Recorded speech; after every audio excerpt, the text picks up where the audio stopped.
Yes. You think from a very microscopic lens. And when you meet new people with, new experiences, that's where your creativity spikes up. So that was my reason of coming in. To meet freshers and new ideas and taking their ideas, actually stealing them and making my own.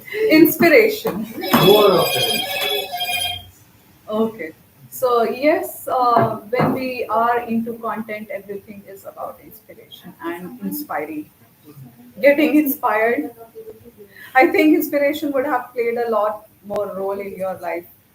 Uh, So honestly, it's more towards storytelling and anecdote because uh,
yes.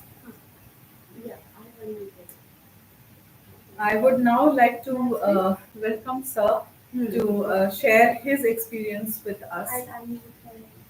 And since we are actually growing and learning now, I want Sir to also guide us and share a few tips with us. Salil Sir has approximately 40 years of diverse experience, both industry and consulting. In leadership roles, he has been, and with P&L responsibility. He is a trained trainer and has designed and conducted programs in the areas of change management, relationship skills, Six Sigma, Kaizen, project management, communication skills, meeting effectiveness, time management, team working, leadership, conflict management, customer service, train the trainer, and creative expressions. Thank you, sir. That's a big range of experience. And we welcome you here. Actually, please, I hate to speak to a laptop, so I want to speak to whoever is around. uh, so first of all, thank you for having me here. Please sit. Yes, sir. So if it's since it's a very small group, I think let's make it a little informal. Yes, we can. Yeah. So I think so. I've been very passionate about training from very early in my career. So in my very first job, I think I went through a train the trainer in the UK in 1988. When there was world of quality circles, and training used to happen as part of quality circle movement in organizations. Training was not such a big thing at that point of time. And since then, when I came back to India, I started a training organization, uh, which this was in 1990, which actually evolved into a consulting organization. Most of my clients wanted to know what is the ROI of training. That's a question that I think all of you as Yes. instructional designers are also struggling with. And my typical answer used to be, fine, you can, so there's a very famous statement from, I think it's, if I'm not mistaken, it's Deming. It says that you can do any amount of training, but if your process is not right, it's not going to get fixed.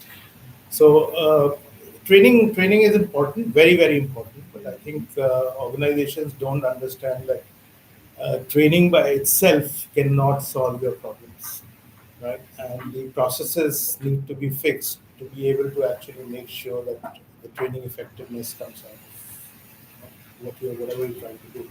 So if you're actually trying to make sure that, if you take the example of a call center, I've spent 7 years in the call center industry, and I was very actively involved in building the core curriculum of the call center industry, because I was there from the beginning.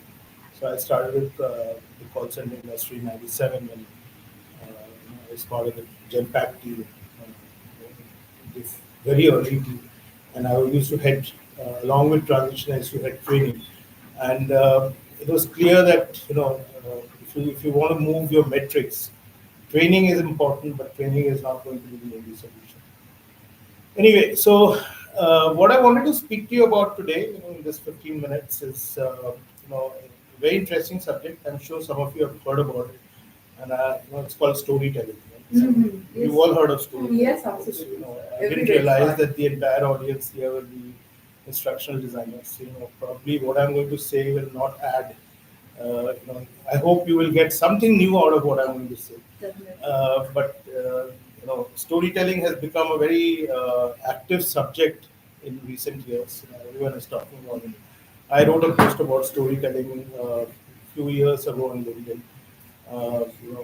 When I first sort of came up with this whole thought and idea. So let me ask you a question. You guys introduce yourself, right? Okay. Uh, Sorry, I missed that. I had to step out for a few minutes, and I didn't realize that we finished so soon.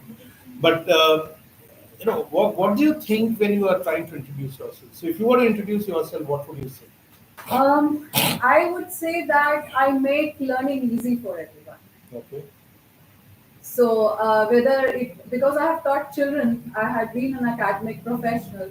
So I think that whether it is a little child Hmm. or someone adult working in a corporate, make learning interesting and make learning easy accessible for that person. So that at least they are going to do their job better, whether it is studying in school and getting to a higher position, and in corporates as well, doing their work better. So for me, it is all about performing better. So it's performance. What about you?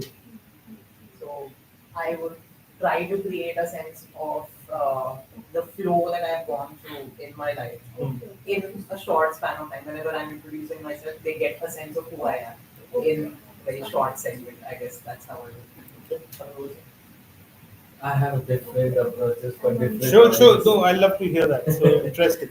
No, because you don't have same audience for all the content. So two, three things which is commonly used by me is one is a narrative, a storytelling methodology where I introduce a character and the whole story of the whole learning and everything is around that person. But we're talking about short introduction. About me or about the No, content? so I'm talking about your introduction. So if you My want to introduce introduction- yourself, how will you do it? So if I have to introduce myself, I'll just say I make learnings in a way you play and learn. Okay. That's it. Okay. What about you? Yeah, so as an instructional designer, if you ask me that something that I would want to learn is if there is a simulated work environment. No, my question is, if you were asked to introduce yourself in about a minute, Okay. what would you say? What So, would be? yeah, as an instructional designer, I will first myself put in the shoes of the learner and then try to analyze what that person wants. If that person is you know, he is into a sales leadership program, I would not introduce too much, gamification and everything and all of Still that. talking of introducing your work rather than yourself. Okay, okay. Okay, Yeah. I give you a minute to think. So I would introduce myself as someone you know fills the gaps, who can uh, provide you with everything. You know, so So, I'm someone who can be there. You ask me anything and I'll do it. I might not know it, but I will do it. okay. So that's how I feel about myself. And yes, I am a learner for life basically. So I keep learning, and every 1 or 2 years I feel some kind of this thing. No, I have to do something else now. Hmm. So that's what myself so far is. Yeah. So now I got the Okay. question. Yeah, I was so busy, That's okay, that's setting fine. up things I could not get. So I'm someone who would like to make a particular training very interesting and not something, just a person is going through, content and just videos. No.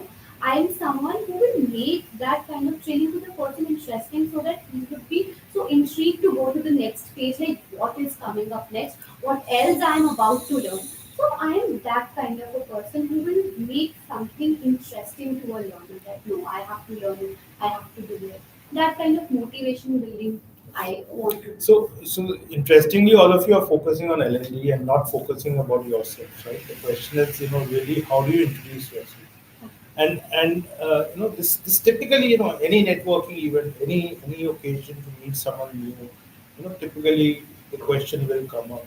You are in front of a client. The client will say, "Please introduce yourself." And invariably the typical answer that I would get is people will start off by saying, "I did my mechanical engineering, I did my MBA, I did this, I did this, I did this, I did this." The nice chronological story. You know, the thing is that does not catch attention, right? So as instructional designers, I think you understand that does not catch attention.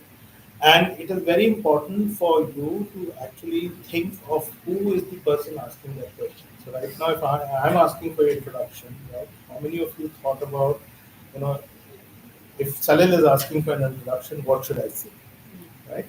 Uh, you know, specific questions different, right? So if I say where do you work, it's a closed answer. But I say, tell me a little bit about yourself. So, this post that I wrote on LinkedIn was, do you have a story? Right? And so if someone asks me to introduce myself, right, in recent times, I say I've had a very interesting career, and my career has changed dramatically every 7 years. I've gone through 5 spells of 7 years, and I'm going through my sixth spell of 7 years. And invariably, 1 hour later, 2 hours later, even 2 days later, people will remember this little connection of 7 year itch or whatever you wish to call it, and they'll tend to remember you because what is the purpose of your introduction, right? The purpose of the introduction is that the people should remember what you said, right? It's not about just saying something; it's about making that connection. Now, this introduction is also a very useful way of creating the right hooks with the person that you're talking to. So if I'm talking to you and or you, if I know a little bit more about you, so if I know that I'm an instructional designer, I'll probably not even talk about the 7 year spells. I'll only talk about what I did in training. Or I'll talk of one particular training program that was very, very exciting, because I want people to remember. So the whole, so the first thing that I wanted to talk about is, which is core to most people, is how do you introduce yourself, and how do you use storytelling to introduce yourself, and what is the objective of this storytelling in the context of making sure people tend to remember you long, right?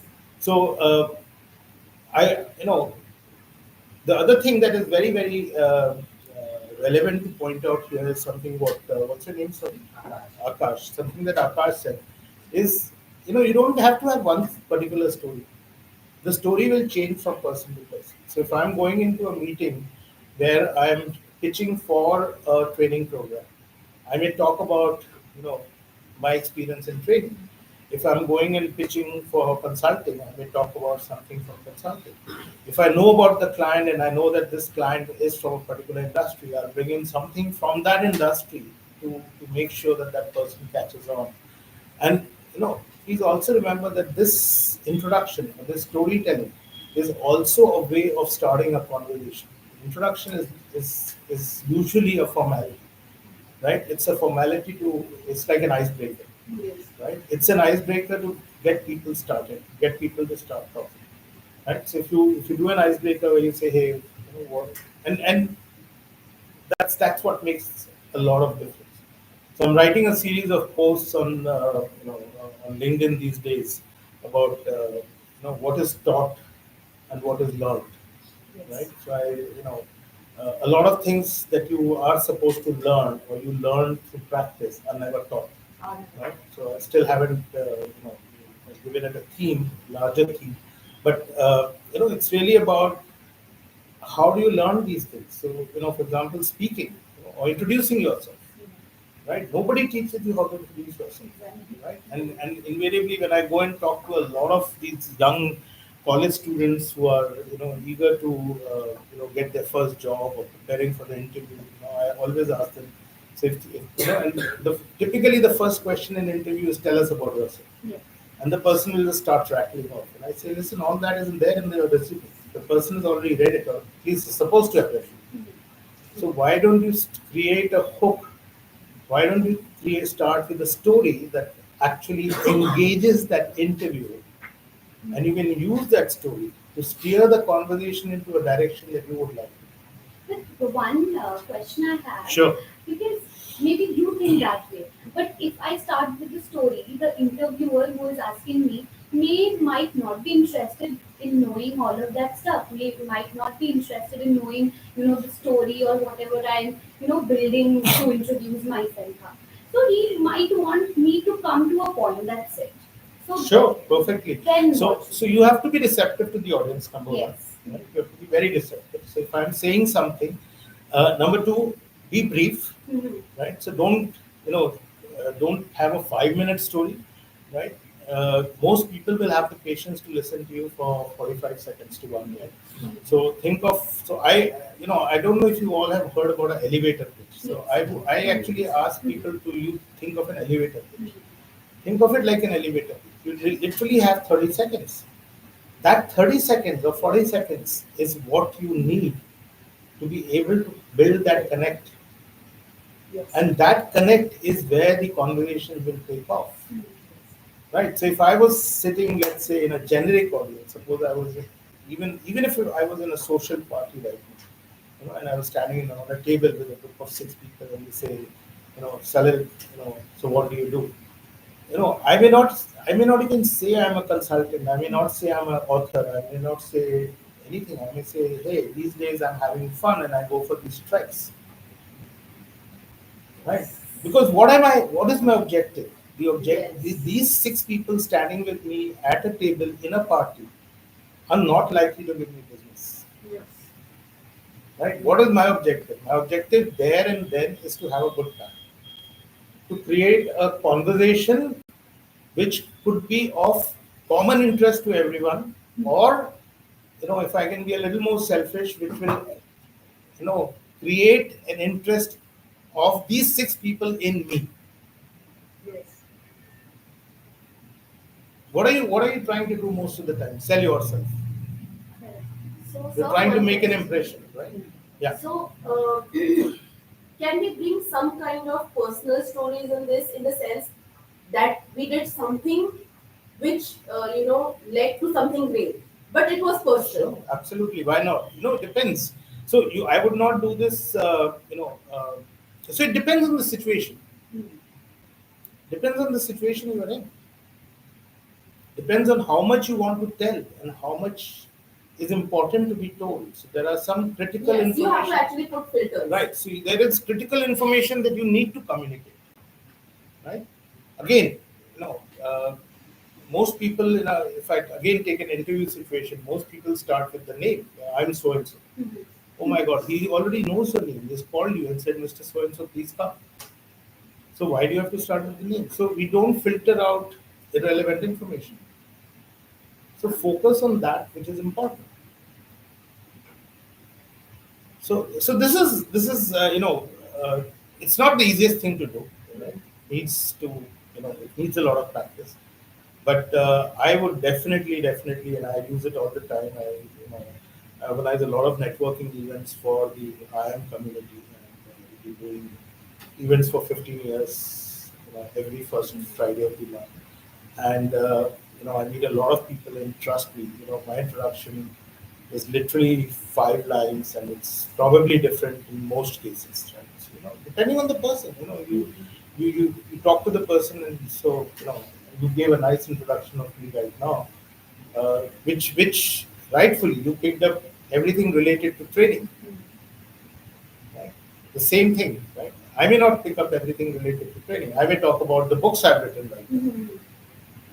Right. So by the way, I've written 2 books. So if you get a chance, please read them. Sure. Sure, One sir. is a collection, and they're both in the genre of storytelling. Really, one is a collection of stories written by 19 different people, and the second is little stories, from some of these treks that I've been. Okay, so that was the first part of what I wanted to say in the context of storytelling, right?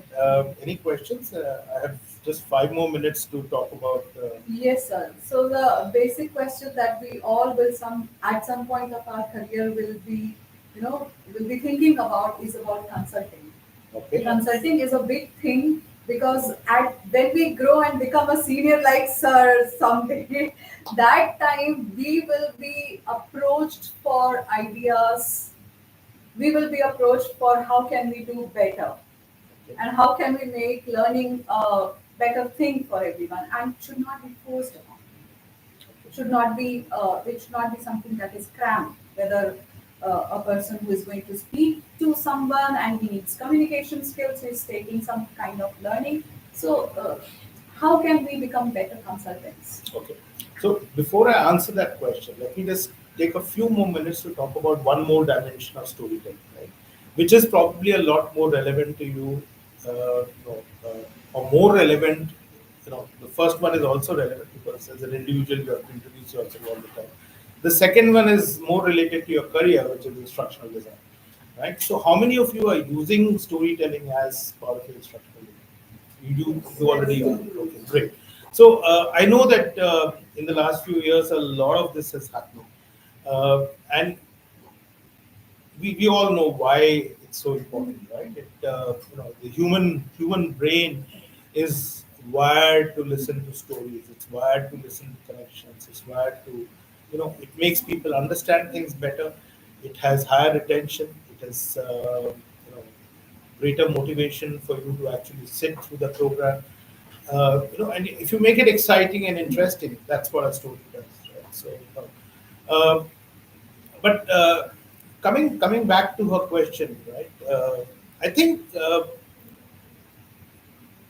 when you become a consultant, especially from a L&D perspective, I hope that's what she's asking, right? Yes. So if you become a consultant from an L&D perspective, I think as you mature, right, your ability will be to create those stories. Right? So about 7 years ago, 8 years ago, I'm trying to remember. Yeah, about eight, actually now 10 years ago, I was asked to run a program for 5,000 government officers on the implementation of the Anti-Tobacco Act.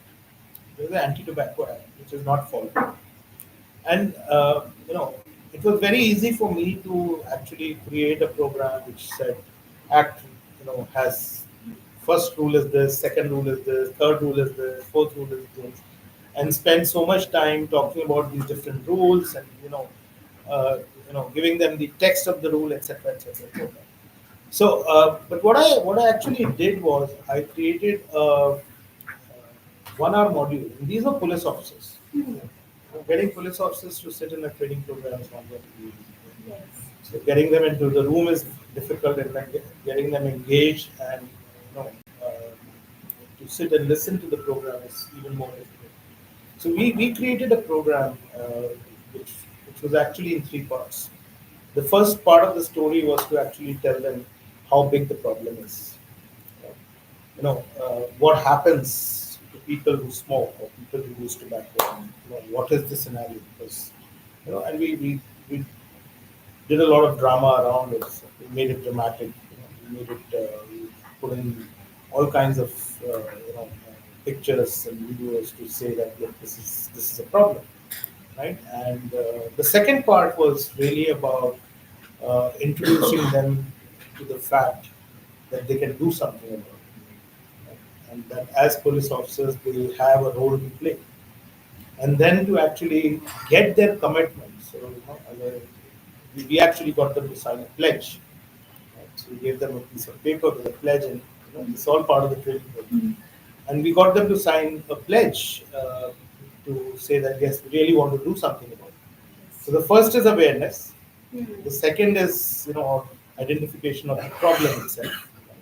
The second is getting them to accept that the problem is real, and to say that yes, we want to do something about it. And then the third was to tell them what can they do. So if you notice, we didn't start by saying, hey, as police officers go out and do this, right? And the third part also was these videos are there on my website. Right? If you want to have a look at them, you can have a look at them sometime. They were created 10 years ago with animation and stuff like that. And we use these videos as the core of the training. The training was structured around these 3 videos. And we broke down the actual core content of the act into 4 very simple themes, which we depicted through 4 scenarios, right? In terms of what they need to do, because that's if they could remember those 4 things, our job was done. And this training program was a hit, right? We actually delivered training to 5,000 people at a fractional of the budget that the client had actually planned, and in a much shorter period.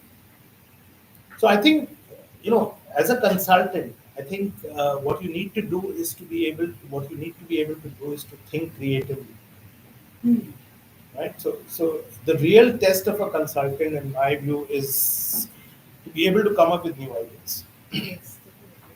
Okay, to be able to come up with something which is uh, not necessarily path breaking, but which makes a difference,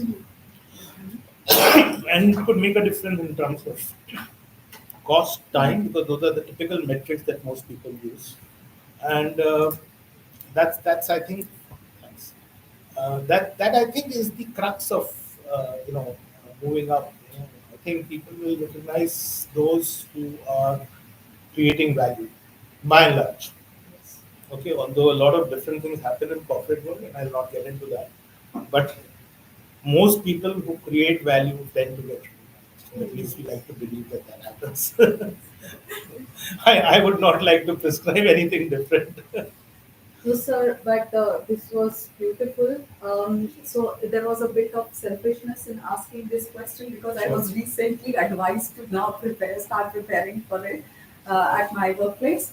So it came from my deputy manager saying that now please we will look forward to this. So start getting me doing the consulting thing. But just to add to this, since you made this remark, I think from your role perspective, I think what they will also expect is the ability to deliver. Yes. So designing is one part. So I was my answer right now was focused on what you do as an instructional designer. Yes. But in terms of moving roles and getting into a wider role, I think the second part of what an instructional designer needs to think about is the ability to actually move from being an instructional designer to being able to deliver programs, which is a completely different scope. So we actually have a different code team to do that. And yes, and But we you told are me that your graduation, your path is to get there, yes, my which means graduation should be. I mean, I'm focusing on that way, and also it came from my. We have sessions, one-on-one sessions with the managers. It came from that directly from her. Although it was always on my mind, but I don't know how she got it. So this was the advice that came in, and I thought that okay, this is the good opportunity to ask you this question: how to sure, start sure. with it. Any other question? Anything else that Yes, comes to please. mind? Do you have any tips about client management? That's also a part of consulting, and that's a separate challenge related to this. Yes, one genre. Absolutely. So client management, I think, how do I respond to this? My reaction is that client management is becomes easy if you do what you expected. Okay. Right now, it's a twisted response, right? So the question really is, do you understand the expectations? So the trick here is what is expected. So the more time that you take to figure out the expectations of your client, the easier it becomes to manage the client. Unfortunately, we do not spend enough time understanding the client. We rush into a solution even without understanding. And I'm trying to be as generic as possible. And it applies to nearly all consulting assignments in life.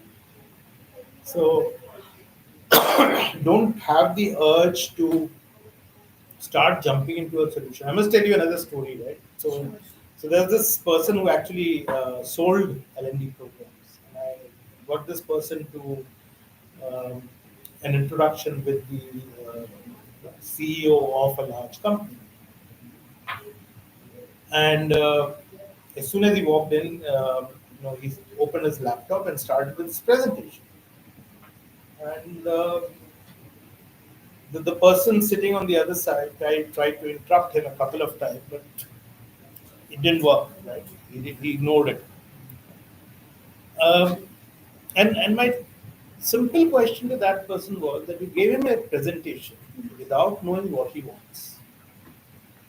Where was the effort to try and find out what the CEO's requirement is? And that person still remembers me for this little comment.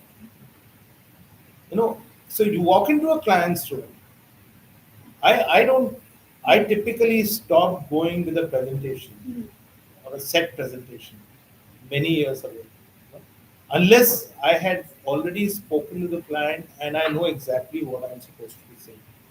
If it's a first meeting, I would not take a presentation.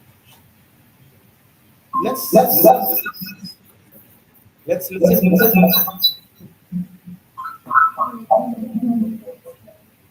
turn off your speaker.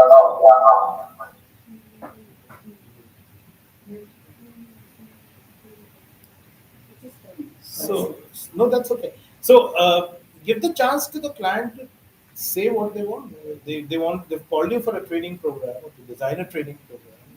Tell them what is it, what are the objectives, what is it that you're looking for, what is the methodology, how many people. Ask questions. And if you don't have immediate answers, you can say that, okay, give me time, I'll come back and tell you what I can do. You can use the time to then say, by the way, I did something similar, which I can talk about. But to answer your specific question, give me time to think. And I think most clients will accept that.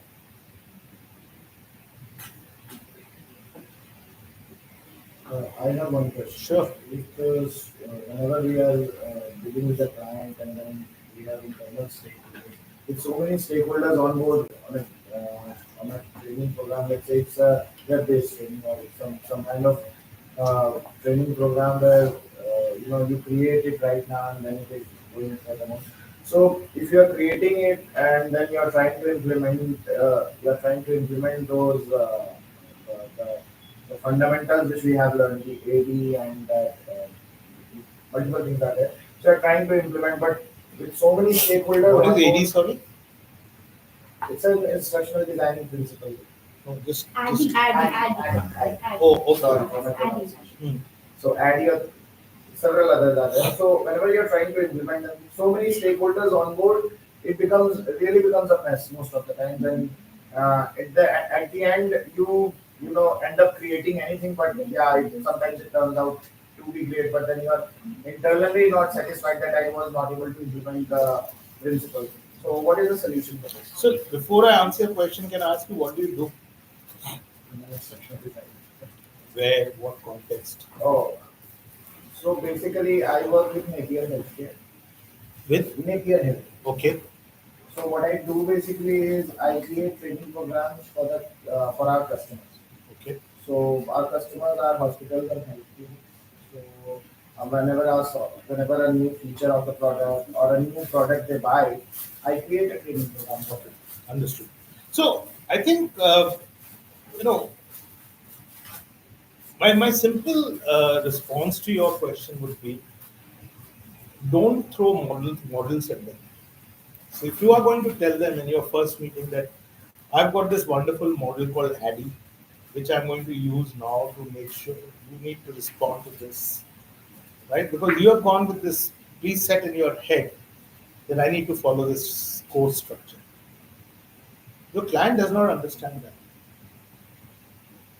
So while that structure may be there, you cannot be, completely pushing that structure. You have to let the conversation happen. Collect the answers. In any case, even any stakeholders, you can ask questions and they will respond.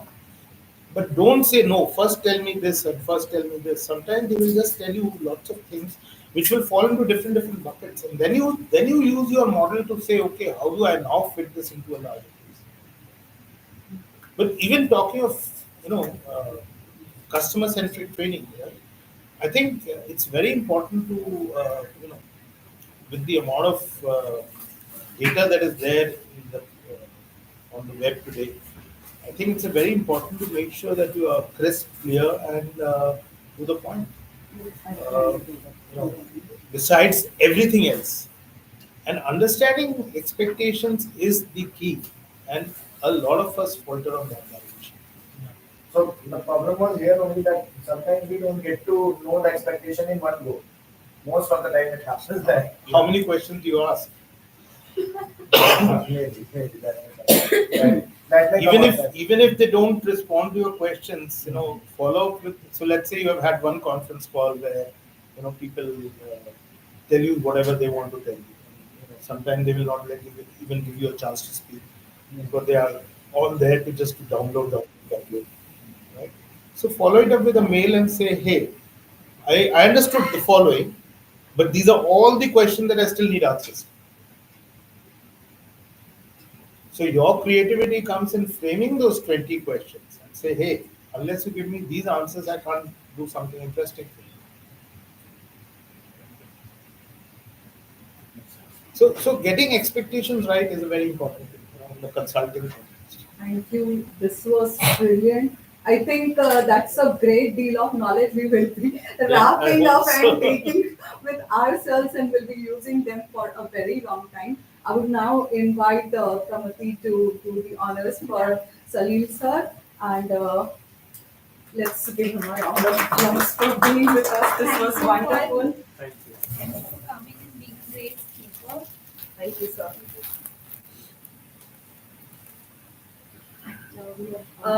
Yes, we would now like to take you through the next session, which is all So about. can I just leave you speakers with one little thing? Sorry. to Yeah, interrupt sure, you, sure, so- please do. So my two books are called A Chapter of My Life. The first one is called A Chapter of My Life. The second is called 50 Treks Lessons Learned. Have a look.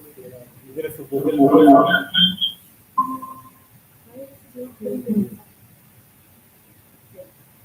So even if you go to my LinkedIn, you will find the reference to the books. And if you Google on Amazon with my name, you should find two books. Okay. Nice to meet you all. Can I Thank you, leave? sir. We wanted you to stay with us, Yes, please. yes. If you can Please stay. have lunch with us. Yes, yes. I know, but I planned something else. Oh, sir. So, can you please insist Would have a been bit great more? if you would have been Could have I there. suggested to her to shift Yes, the we session. actually we and internally discussed this, but that's then okay. That's fine. we didn't. So some other time we'll have lunch together.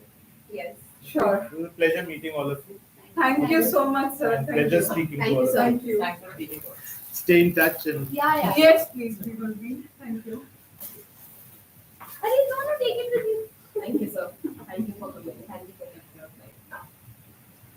Thank you, friend.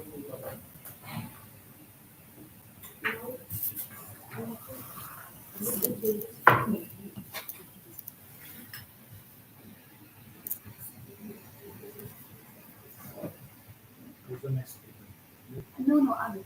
After Amit, I will speak. So,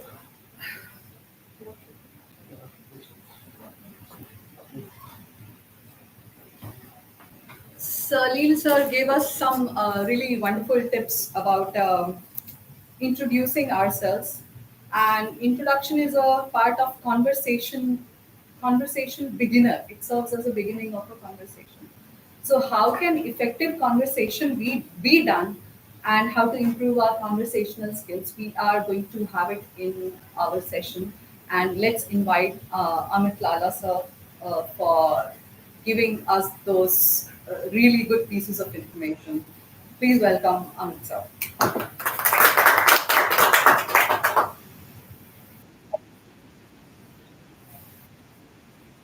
Yes, sir.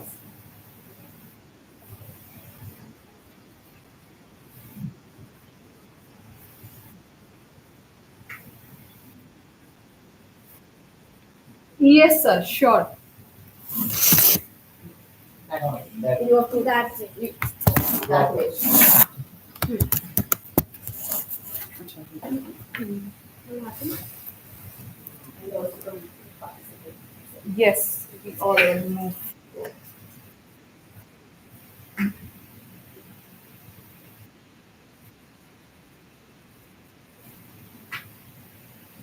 think we'll have to choose another camera.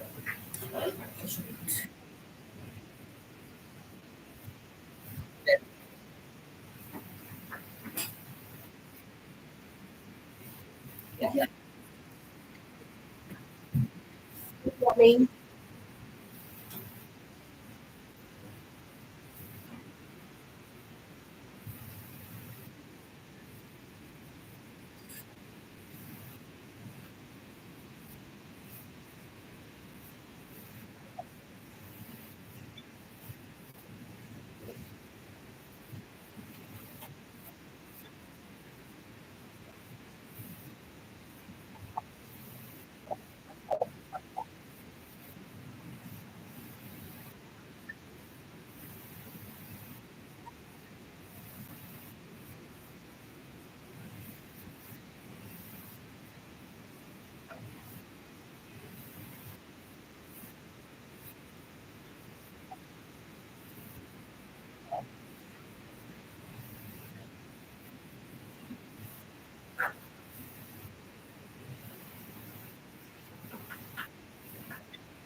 Yes.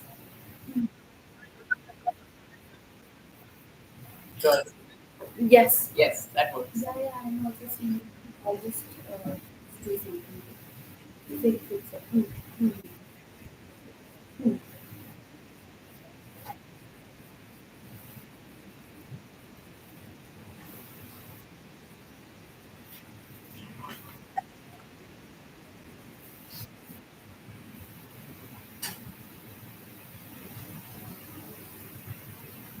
So most of the time we don't get to speak. They have so much of the things to tell and so much of time shortage that they end up speaking whatever they have and then they leave. So most of the time we don't get to put on our questions or our parts or our constraints. So this is one of the challenges that I think is there.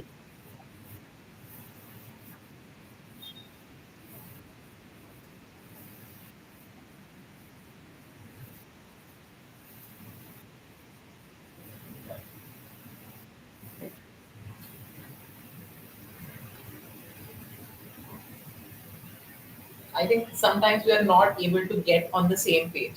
Like, kids do have their own words to express what they want, but in reality, they need something else. So it's kind of like they expect a level of telepathy from us. I think that sometimes happens. Hmm. Hmm. They want everything as soon as possible, ASAP.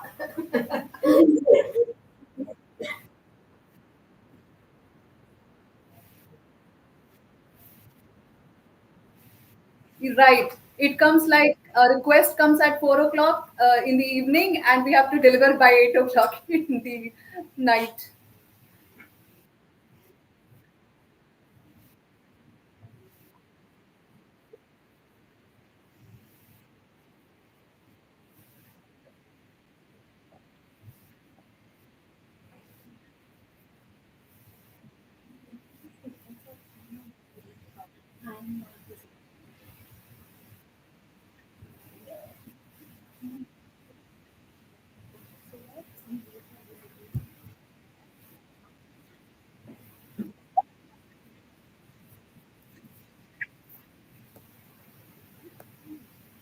Purpose.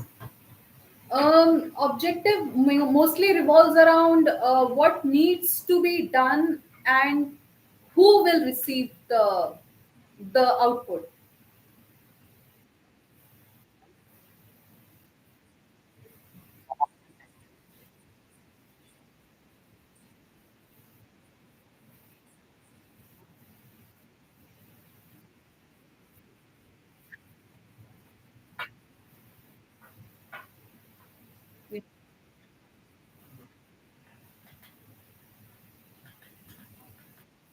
Sometimes project managers do not understand the complexity of the project and they think it's a very easy task, but it is not that Actually. easy Easy. in terms of implementation of the time and the content itself. So then it becomes very difficult to make them realize, no boss, this is difficult, this is going to take time. So that's where I feel most of us struggle.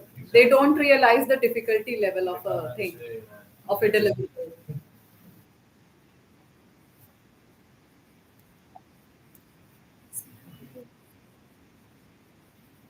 Yeah. Yes.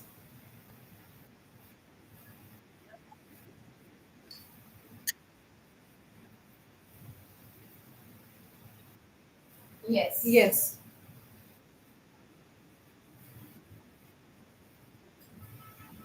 Right. Right. And sometimes it happens, we know that we have to speak this, but we kind of We don't. we don't. We don't. It doesn't come Come out out. of your mouth.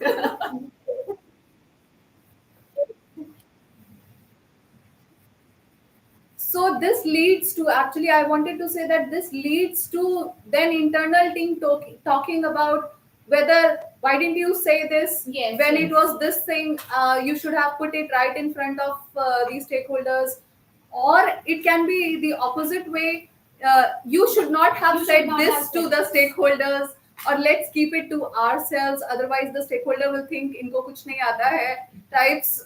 And so that is a dilemma situation where we get stuck in conversation with the managers, not managers exactly, but assistant managers, so to say. And then it shouldn't escalate to managers actually.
Yes.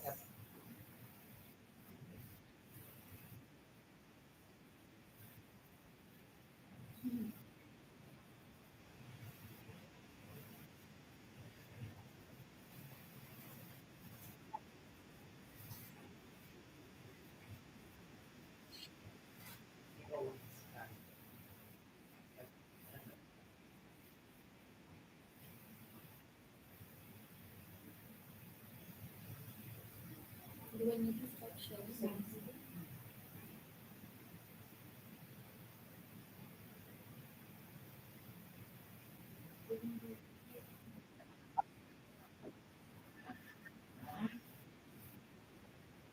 You can't share now? No, No, not yet. Stop sharing. I have to stop sharing. No, no. Yes, sir. Yeah, Yes, very clear.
Hmm.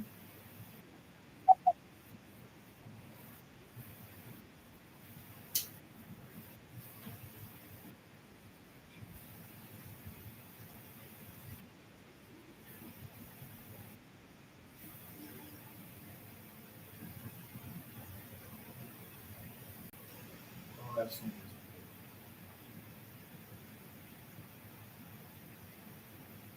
I think that is trying to be like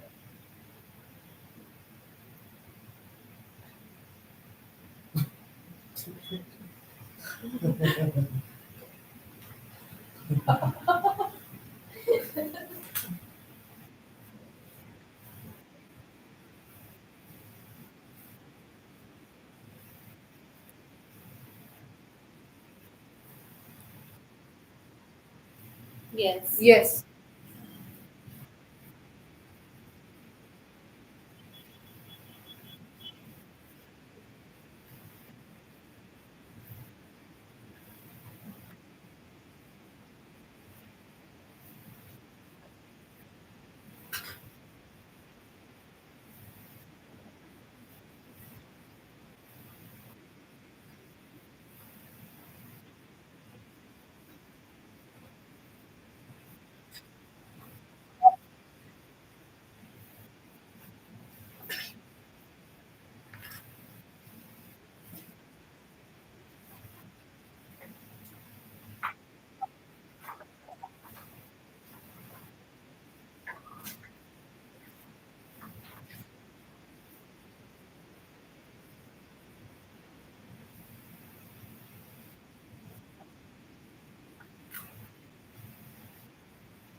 Yes. Yes.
Because he or she thinks that they are given a chance to be heard, and of course, if they are looking for sharing some kind of information with the people in front of them, then they have some suggestions, that they can make the world a better place, and they know something better that can be shared with others as well. Maybe that's on the mind. Because when we inquire, it makes them feel that the other person is interested in knowing their side of the story.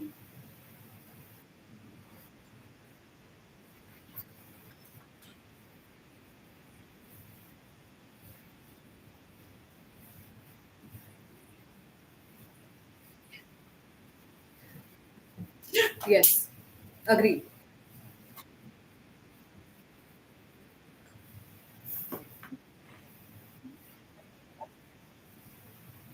No. I am the only one. Yes.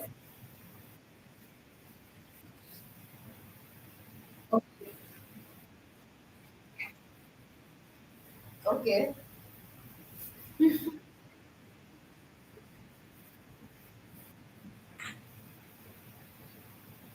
I just want him to listen to me and crib with me and say that, you are right.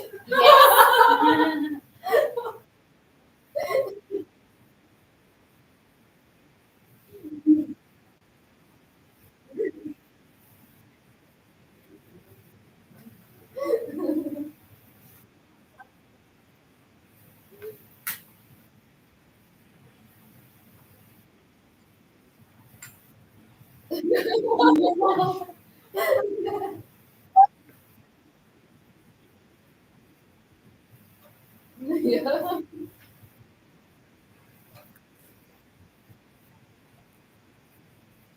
Yeah.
Yeah.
Penicillin, not penicillin.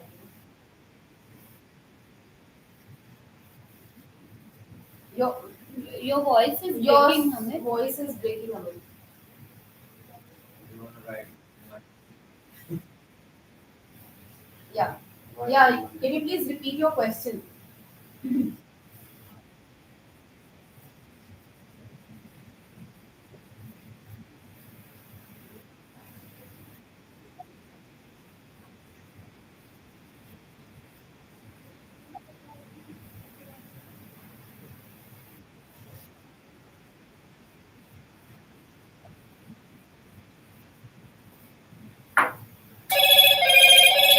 I mean, we could inquire about what kind of problems they are facing on their end, try to get in their state of mind. What exactly is an issue that they are facing instead of delivering a solution, I guess.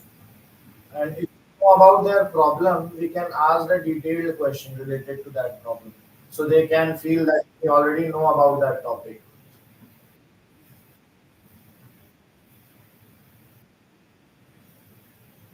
So in my situation, it is like, I want to get a few things implemented in my company from L&D perspective, but they are not very receptive to new ideas basically.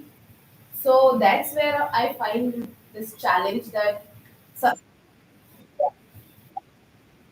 yeah, yes.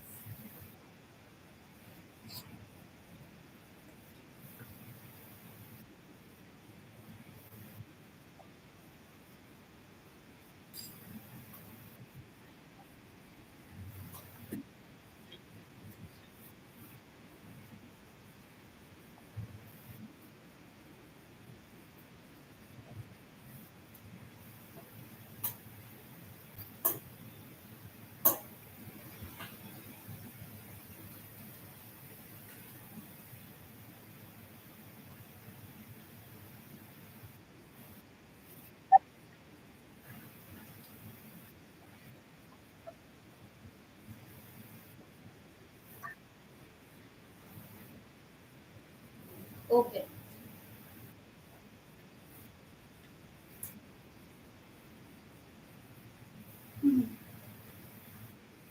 Right.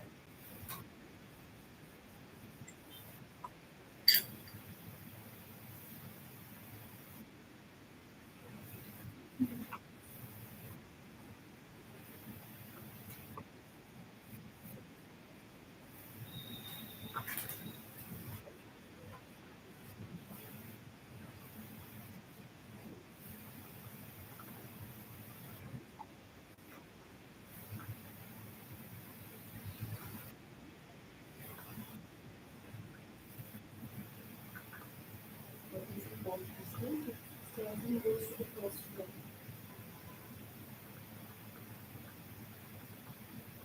And takes out Then takes out rope, No, turns on the radio. turns on the radio. Okay, okay.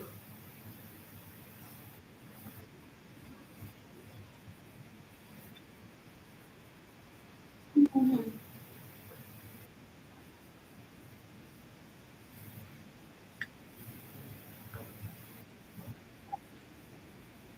let's shoot my question. Okay, so my question is, what did he listen on the radio? Okay. शायद war हुआ होगा और दूसरी army ने attack कर दिया होगा.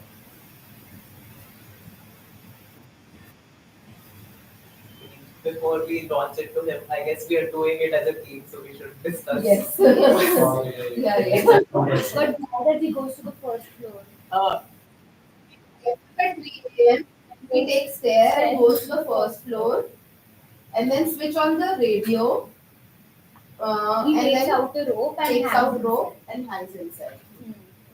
So I mean, we could just ask why did he hang himself? Yes. That's a close-ended Yeah, question. yeah, I might. why है तो it's not close-ended. Why? It's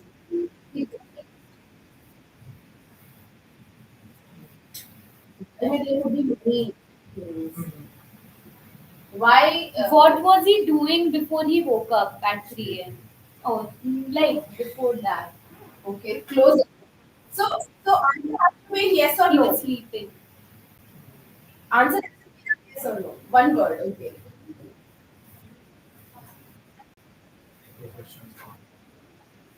Okay. Oh my God. We class was the bad state of mind, I guess.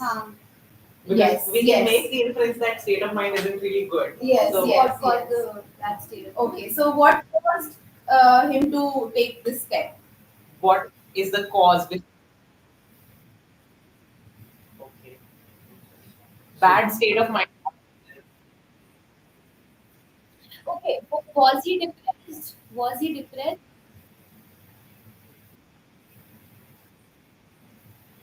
Was he depressed? No. Okay, he was not depressed. And he was listening to the news. Maybe he got a news of someone dying, some close one, and then he hanged himself. Should we ask the question that did he listen to the news which was related to his some loved one? This is the second last question. Yes, this is the Was- whole question. We Should can we ask ask- what is the news, I guess. Yeah, no, we can ask that was the news or not.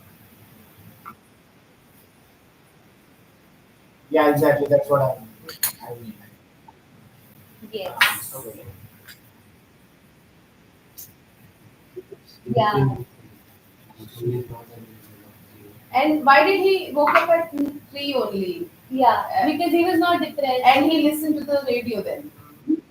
Maybe No. So we are discussing among maybe ourselves. there would be a match or something like that at 3 a.m. Maybe a bomb blast took place and there was that was Yeah, all over.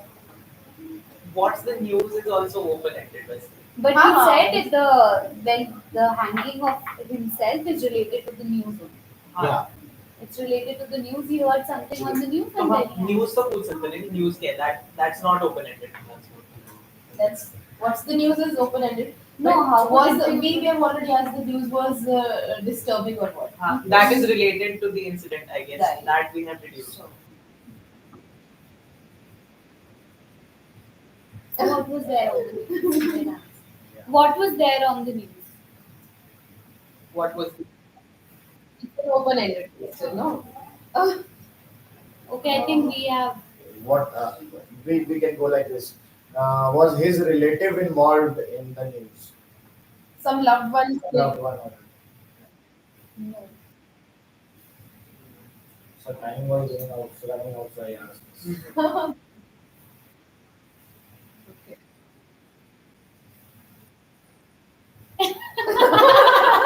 Okay. Point. I question so many.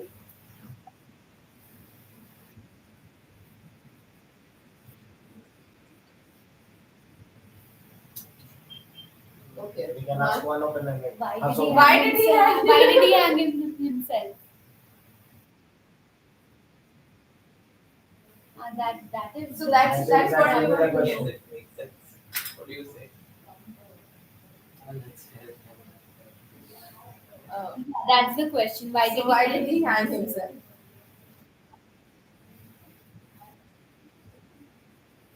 What? We heard some bad news on the radio. Oh, you also answered that question. Yes. We already knew that. We figured that out already. No. Not exactly. Now you What just. was there on the news? News. We can What ask. was there on the Yeah, news? what was the bad news? What was the bad news? Yes.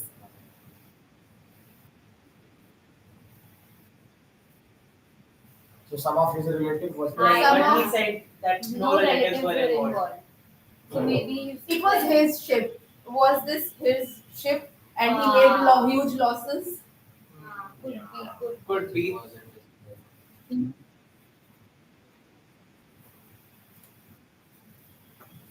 Your voice is gone.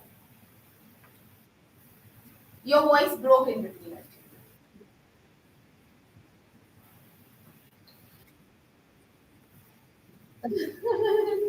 Oh my god. Huh? Membership. Oh, Hmm. He must have. Okay.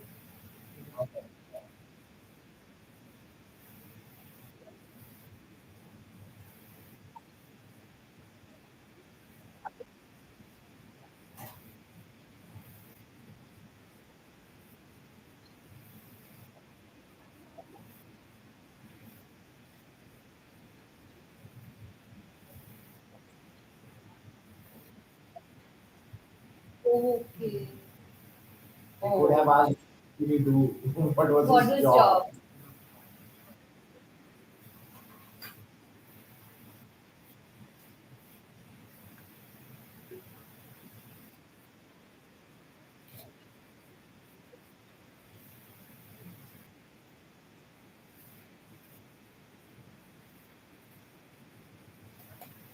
right.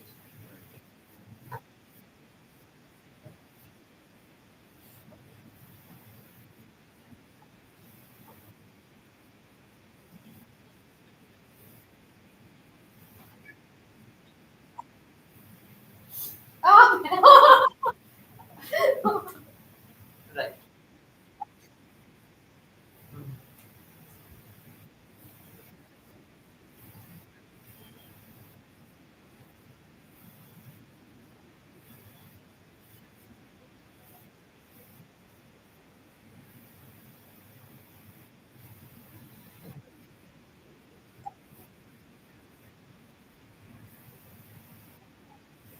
Yes. Yes.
Not yet.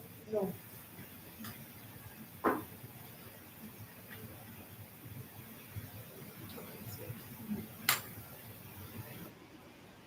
Yes, we can Yes. see it.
How much time do we have? 5 minutes.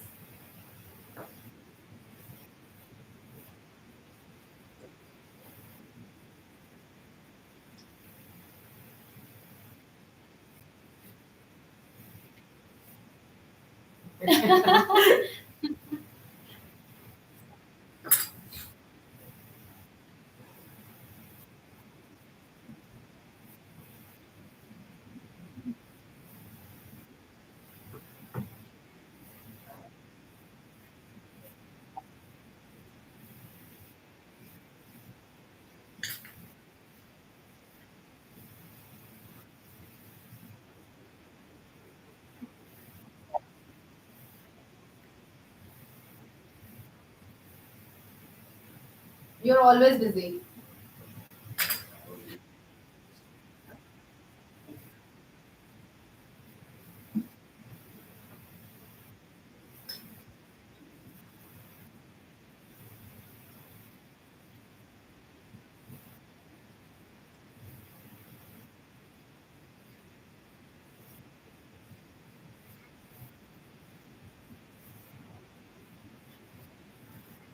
For planning.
Yeah, actually, in real life and corporate as well.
Yeah.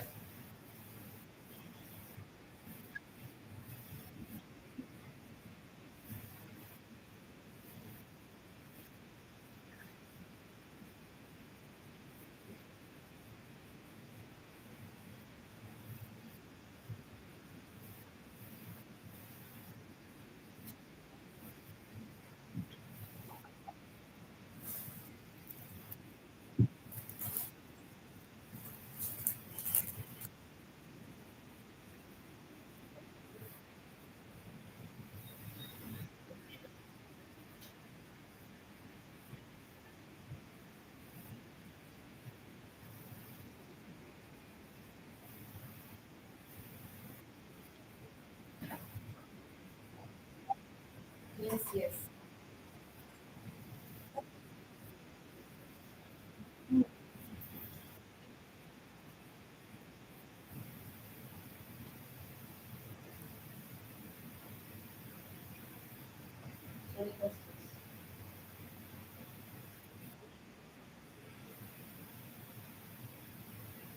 We are good. We are good. Yes. Amit, thank you so much to thank you for the session and taking out time on a Saturday for us. Thank you so much.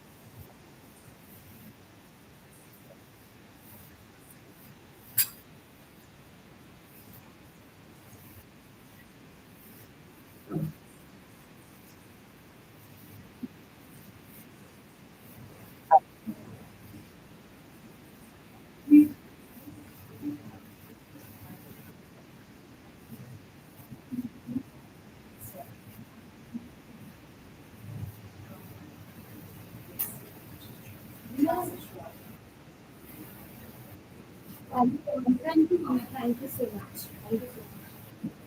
Thank you.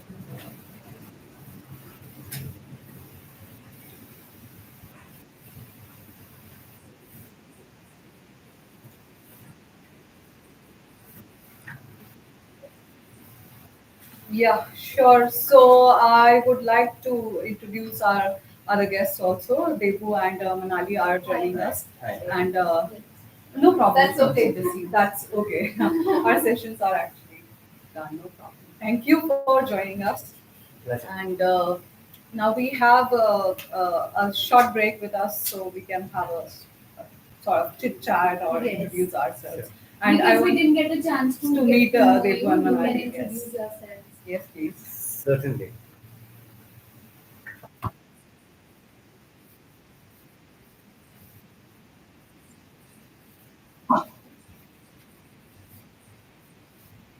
Yeah. So, Sure. hi everyone. It's a pleasure to be part of this meeting. It's more of a introduction which we'd like to give about ourselves. We represent Android Knowledge Solutions. Uh, we are a startup and we are engaged in the enablement of the human capital. That's the larger connotation which we describe ourselves as. Uh, Both Manali and I are the co-founders, and um, we are working in the space of enabling the human capital from toddlers to adults. Okay, so at the toddler stage, we are working with K-12 schools, and we offer certain new age learning technologies and also learning systems which enable the children to be getting equipped with 21st century life skills. So that's one piece at the K-12 level. But at the corporate or the adult learning experience, we are a company primarily into learning enablement, and we provide end-to-end services for creation of content, um, which includes right from the storyboarding part right up to the video. Uh, Currently, we work with multiple e-learning companies, and also we work industry agnostic across with direct clients. And we are happy to say that we have some good names to our credit, and our team works virtually. Uh, so we have our office and we are based in Indrapuram, Ghaziabad. Um, Today, the learning and development scene globally is all aligned towards creating uh, small nuggets of information and knowledge and skill based learning content, and therefore the need for this is immense. Wherever, whichever organization wants to grow its people, and it is actually at two levels. At the B2B level, it is the organization, which is Yes. interested in investing into its people. Yes. And when when the organizations invest into people, I will say they are wanting to ensure that there is efficiency getting built and people stick longer and they add value to the organization. Because employee turnover, of course, results into massive losses across. And this is because the human capital is exactly and actually what the organization primarily enables and invests into its people. So when organizations start to invest into people, people also feel enabled and they feel that the organization has done something which is a value for their well-being and their skill development. And at the individual level, which is primarily B2C, today there is so much of appetite, and that is fueled primarily because of the fact that we are in such a dynamic world that things are changing as we even speak. Okay, uh, people have to develop themselves and become capable to bring in the cutting edge, right? Yes. So that's what we try to do. We are a small unit, yet just to give a brief about Manali, she brings in close to 25 years now in the uh, learning development space. Myself, I have been into this activity for now 29 years. Spent good time in the financial services space. So I guess since you guys have been in this industry for so long, Right. you have seen everything of learning and development. Yeah, so I remember seeing So training. what was learning at that time, and if you compare it to what it is today, how Yeah. would you like to say that? You see, I have seen training sessions being conducted with OHPs, which were right, and we used to create content on transparencies. Okay, there used to be photocopiers, and there used to be transparent cellophane sheets, Yes. little thickish, and we would take a photocopy of the content, and that had to be projected through a OHP or overhead projector, which is put in an inverse manner, and then that would reflect onto the whiteboard or whatever. Okay, so It's difficult to imagine. It was like Yes, actually we can't. Yeah. So actually, I started my career with Edicom Solutions. Sure. So it was the first of its kind of company in Uh-huh. e-learning space, K-12 Right. provider. Right. So I just remember that we started working on laptops. So Sure. what you're saying is like No, I'm talking. so. This is at the time of NIIT also. See, NIIT is Okay. considered yeah. the Cradle. yeah, It's the foundation cradle stone for of learning and all development industry. e-learning talent currently we have in the country. Yes. Someone Yes. or NIIT. everyone has their roots in NIIT. NIIT. Okay, NIIT. NIIT. Yeah, so it's all NIIT. NIIT also used to conduct these trainings, and they also had these OHPs and transparencies and classroom trainings, and that was the order of the day. But now it's at a click of a button. You create your e-learning nuggets using AI tools, and that's what we are moving towards. And to be very frank and honest, when I hire resources in my team, the first thing that I ask is how aware are you with whatever is happening, the kind of disruption that we are facing today. Are you aware of it? And if I receive the answer, most of the times I get the answers, ma'am, we believe in the human brain and talent, and nothing can replace that, and we believe in writing from that because that can't be replicated. And I'm sorry, I won't be able to Yes, hire you. that's a fact. That's a fact. If you can't embrace change, you'll be left behind. Exactly. And we are not here to be left behind. We are here to move forward. So we have It's to work as smartly simple as with that. AI. Exactly.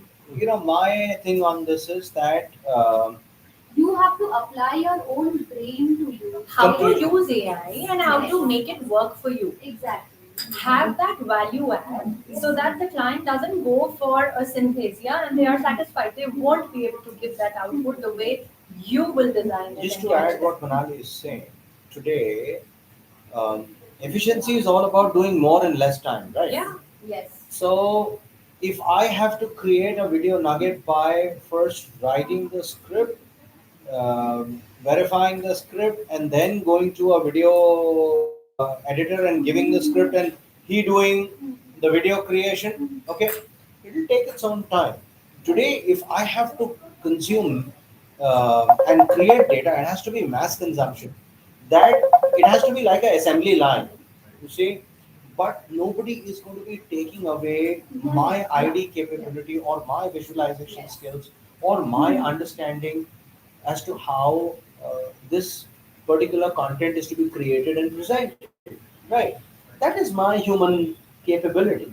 But if I synthesize it with the AI capability, I become efficient.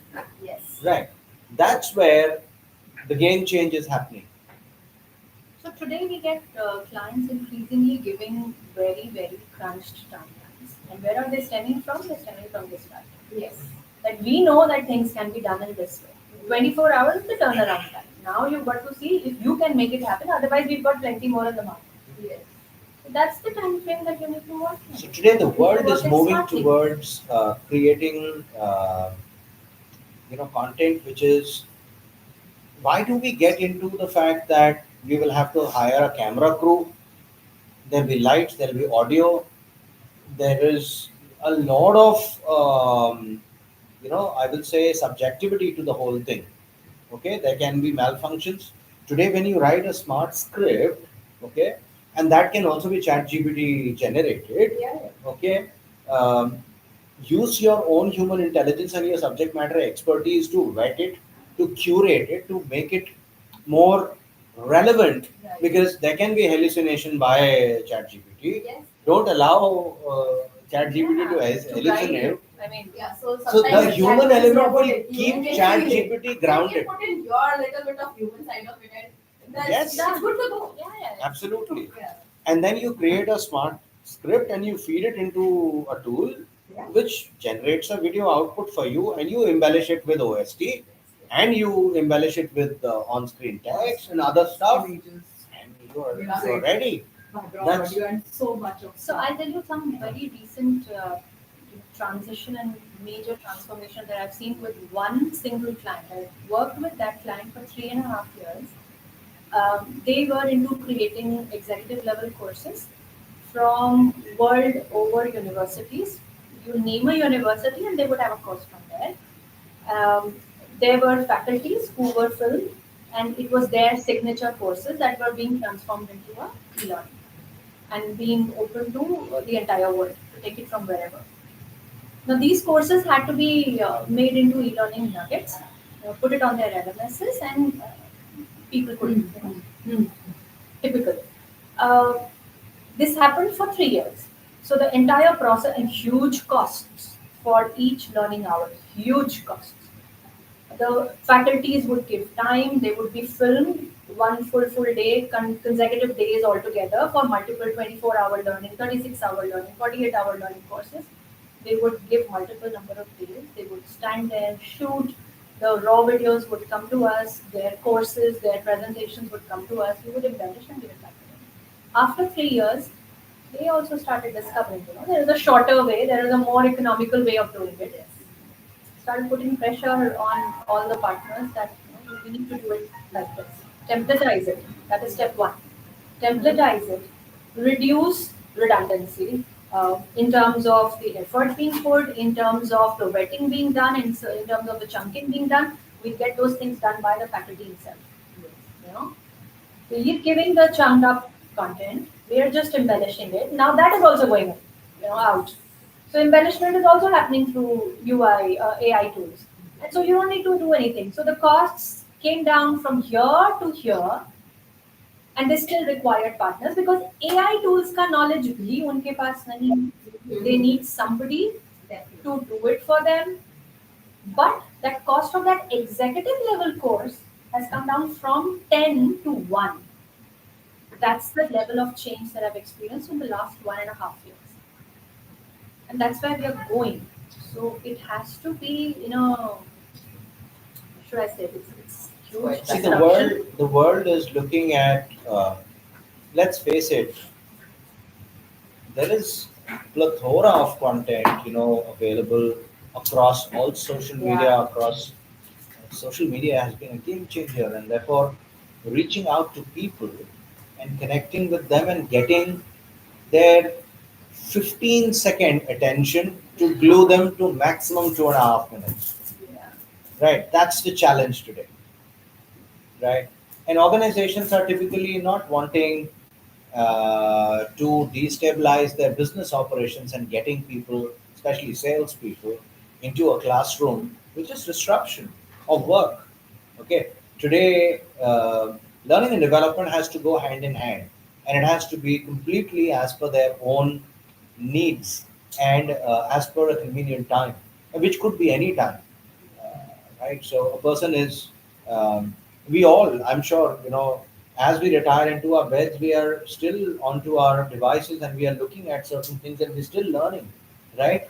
So maybe 15 minutes of that time at that time is relevant enough. Today, organizations want people to learn on the move as per their needs and in small nuggets.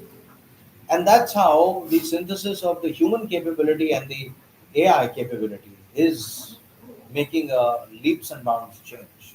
That's what we feel. I think we are now ready for the second session, Sure. and it will be led by Pramati. I would like to thank and welcome Pramati here, and would like to do the honors because she agreed to take the session and enlighten ourselves with a lot of information that she has to share. Pramati, Yeah, sure. I think I'm going to continue what we were discussing already. yes, Sandeep.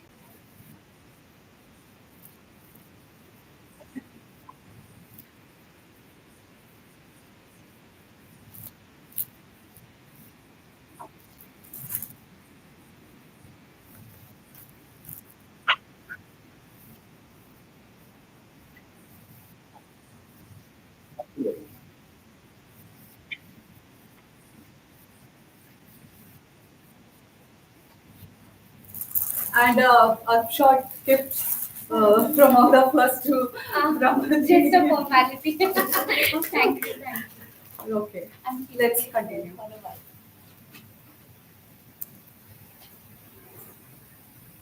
You can share the Would you like to stand that side or this side? any. First? Sorry.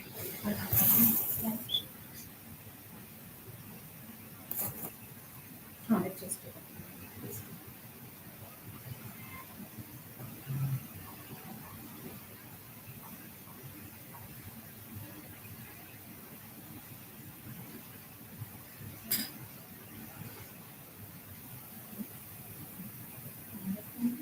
there was a number here of police. Maybe it was this. Is this? Can you switch on my presentation? You don't have my presentation? My presentation.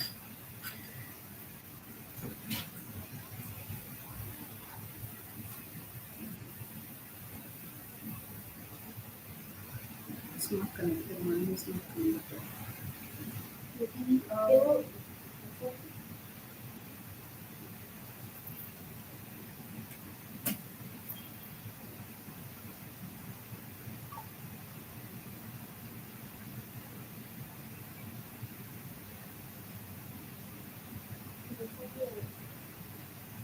I'm not.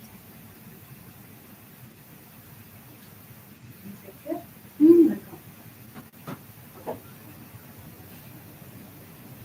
I sent it to you.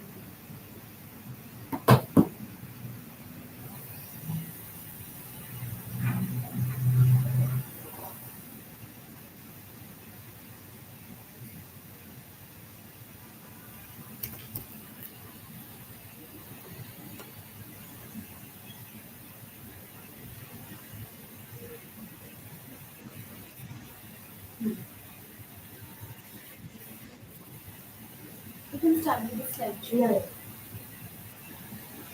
Yeah, so we were already discussing about the future of instructional designing, and that's why I was so intrigued to ask sir that what used to be instructional designing a few years ago, or maybe so many years ago, and how is the thinking involved in instructional designing? How you people used to think about like today, the way we think that what learners would want to know, because now learners have also evolved and so much evolved themselves with the changing nature of the corporate world that they are more into the digital learning. Sometimes they would want to sit at one place and learn, but if we see the schedule of most of the people are very busy these days. They want to just sit at their own pace. They want their own pace learning, but that doesn't mean that the learning has to be boring. The learning has to be in such a way that we have included some kind of gamification. If we are teaching them to use a particular CRM platform, we have to make them go through a simulated work environment, because using a CRM platform is not as easy as we think.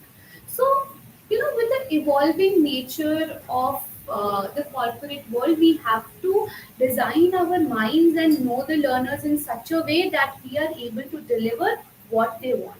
Even by asking them personally, what kind of a learning you want, we have to get inside their minds, and we have to think that this is something that they would want to learn. So, Meenu, can you just turn the next slide? Yeah, so maybe I will talk less from the PPT and more from my side, because can you give me the laptop?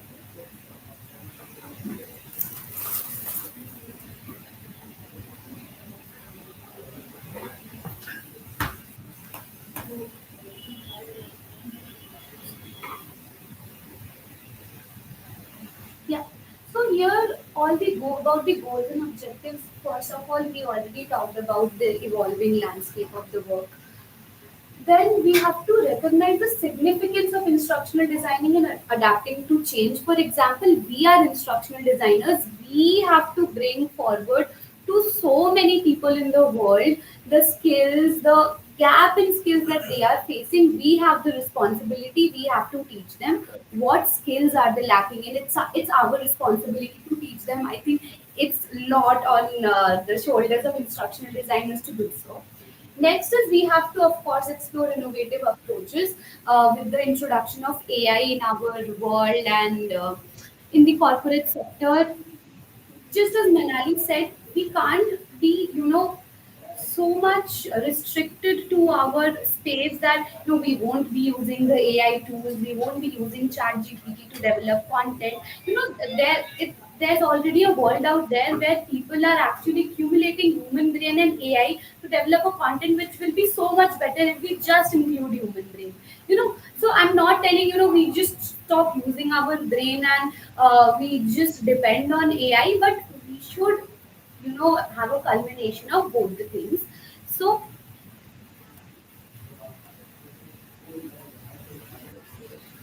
here are some of the changes that we are facing. First of all, with the rise of technology and with the rise of automation, we have to make use of everything in our everyday instructional designing activities. And with the remote and flexible work trends, people are not coming to office daily. We cannot meet like this every day. If I say that we have a meeting again like this in the next weekend, I think out of 5 people, only one will be willing to come.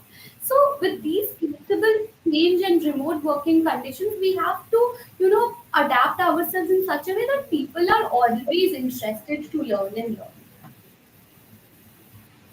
And so with the changing work environment, there are various challenges that are coming, which are skills gap and changing skill requirements. They need us to adapt to the gap in skills that they are facing. We have to make themselves close the bridge. We have to make themselves adapt to the skills that they need to, be in this changing world. So I had actually an activity prepared. I want everyone maybe to come up with some kind of challenges that you must have faced as an instructional designer, you must have faced, or Vishesh must have faced. So these kind of challenges, I want to know that what challenges as individual instructional designers you have faced so far with the changing work trends.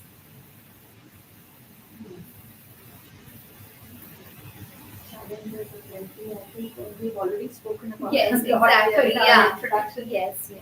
I would like to hear from all of you. So, in my opinion, so far, companies or our clients are still not very open to AI because there is this kind of feeling that no, the data might get leaked or no, get plagiarism problem and all those kind of things. So I have also heard that if okay, if I'm preparing my interview from let's say ChatGPT and I'm answering a few questions using ChatGPT, I've applied my brain. But even then, interviewer will go and check, have you prepared this question? Have you answered this question? So again, so I am using ChatGPT, I am using things like that, AI tools. But then people have problem with this also. So where do we find that balance and how do we convince okay, it is good to use AI, it's not a big problem. So I think that is one of the challenges that I feel that it is there. Meenu, I just want to add to this point. I think AI has become so much popular, but also a taboo at your workplace. Yes. That you have to hide your laptop and type in the No, prompts in so ChatGPT just in case yeah, so your I boss had, sees you. yeah. So what happened? As somebody told me that somebody wrote some LinkedIn post, a long post on LinkedIn using ChatGPT, and the other person commented, "You have written this using ChatGPT. Oh, what is wrong in it, man? You have something to read through, and if some My take on this is that we all are acclimatized to using the Google search. Yes. yes, Right. Now the Google search has become passe. Mhm. That is only information. Here, ChatGPT gives you a solution, and why not? Why not embrace it? Okay. As I said, one has to be very smart and discerning if you're being led into a ChatGPT hallucination or not. If that is not happening, it is only adding value. And coming back to the challenges as a ID, I think so the biggest challenge for an ID is to be able to get into the skin. It's like an actor. You see, the actor needs to get into the character of the role which has been given. You've got to start imagining yourself to be that person. Similarly, the ID needs to first of all align with that business line for which the content is being created. So if I'm creating a content, say for the automobile EV industry, I need to first of all understand the nuances of everything related to it. And therefore, my deep dive has to be on everything related to EV. Right? I must take a lot of time to research, read. Then I'll become empathetic to the needs. And then I'll be able it works both ways.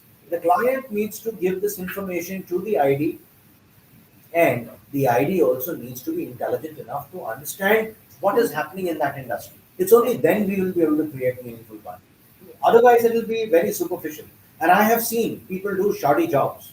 Okay, they will do some, superficial job saying that this is a ID creation. It is not, because you have not gone through into it in depth. Okay, that's where is the biggest challenge as an ID. That's great. And now here we come to coping up with the challenges, that how can we, with the increasing automation, technology and everything, how can we cope up? First is we have to go with the adaptive learning technologies. We have to use some those kind of technologies which learners are more eager to learn about. We have to provide them with, gamification, simulations, and nuggets. As you said, people don't have time to go through an entire content and they're just reading it. We have to provide them with nuggets, small videos, nano videos, so that within a less period of time they are able to grasp more of it. Now it's blended learning approaches, of course. If you want to sit and have a conversation We can collaborate the ideas, we can brainstorm, and also of course we can also sit at our place and discuss and go through the instruction at our own pace. Yeah. Yeah. Now what we are doing here is we are collaborating and we are learning socially. Like if we have sit here, if I am contributing something, these people are contributing something, you guys are contributing something. So this is a collaboration and social learning environment. We as an instructional designer are giving it back to the society, because right now here when we go back home, we are going back home with so many good ideas that whenever the next day we are going to the workplace, we are going to implement these good ideas. Some it might happen, I can use their ideas, she can use my ideas, I can use her ideas, and we will be able to create better learning in our future if we kind of collaborate and we learn socially and these kind of things. Now I have also created another activity. So we had anticipated a huge audience.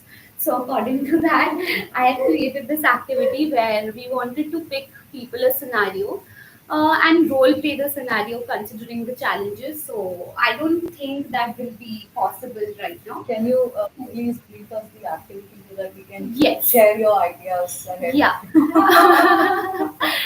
So here, for example, you can pick up a scenario related to a future of work. If me and are a pair, I will come to her. I as a client will come to her and give her a brief where she has to include this thing, that thing, and all of those futuristic things. And she has to role play that is she going to include all those things in her learning. So it was that kind of an activity. So So basically, what does the activity revolve around, and what will be the yeah, outcome? yes. So the outcome will be, a more productive and a more, informative and a more futuristic design solution that will come up. And if I don't know something, I will get ideas from Noida. If tomorrow in my workplace, if I am, facing this kind of situation, and if I am given a task where I have to include a scenario where I have not included this kind of thing anywhere before, so I can do that. So That will be like a brainstorming together, collaborating together, Collaborating, and yes. idea storming Yes, session, exactly, right? exactly. Good. Now we have come to the end of the session, and I think we have already discussed, in a group, and we have chit chatted about what is the future going to be, and that's it. If you have any kind of question or something like that, you can ask, or else we are good to go, and that will be the end of the session. Vishal, Sure. Vishesh has So I wanted to emphasize what Sir has said, the hallucination of charity.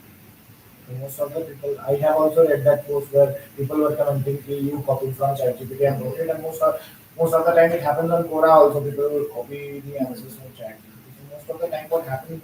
ChatGPT writes anything, and most of it, like I have tried. I was a trainer for data science algorithms. Also, most of the time it used to give me wrong codes, and most of the time it fluctuates. So. I would say some people are misusing it and blindly copying pasting it. Yeah. Everything which is coming from it, and from there only I think that people should be at least aware or awake. I would say whenever they use such AI tool, and we need a solution for this. At least as of now, we need a solution for this because you write a script and then you verify everything which is there in the script. It takes I think equal time. So if you are reading the script what ChatGPT has given you and then you are making the changes. So, there's a tip. In my experience, what I've seen, how ChatGPT responses, there is a structure to it. So you pose a query, the response that ChatGPT gives has three parts. It has a head, it has an introduction, which is just an elaborated version of your query. It will have your query as is, plus another sentence, plus another lead in line which will say these many pointers. Then it will have the main body where it will explain 4 5 pointers, elaborate one sentence, lot of repetition in the sentences again, and it will have an end paragraph which will again be a replica of the introduction. It will have your query and the introduction and one more sentence which will be the only thing which is extra. So you've got to be, even if you're blindly copy pasting, you've got to be able to filter it all out.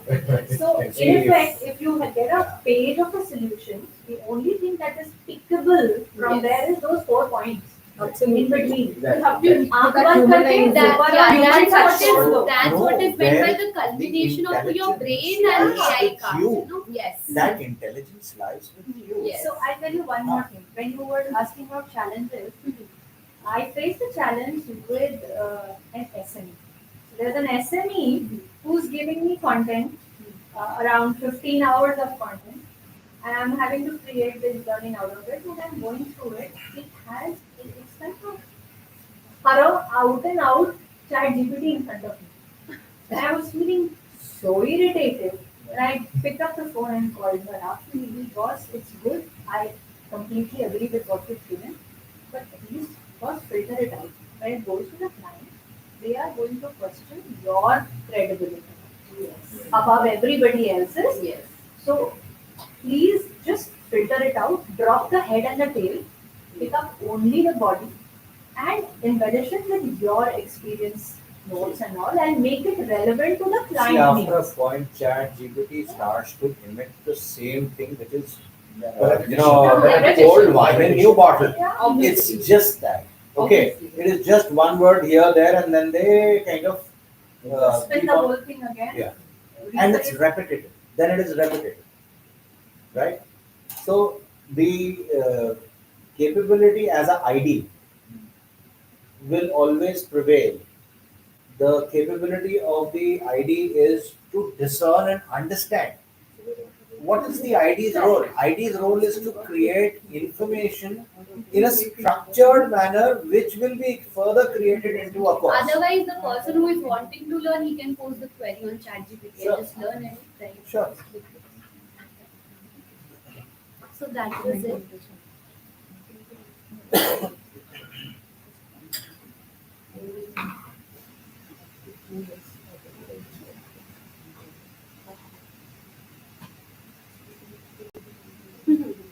But there is so much of need to I'll share create new content, localize it as per multiple languages, okay?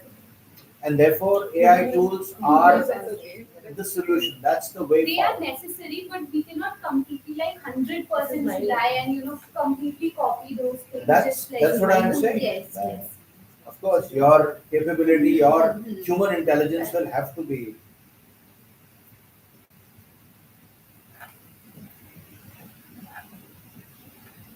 We are now moving on to the next part of the session, and we'll be doing a closing plenary.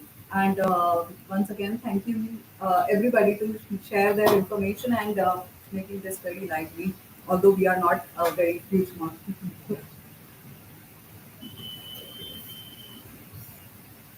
But first,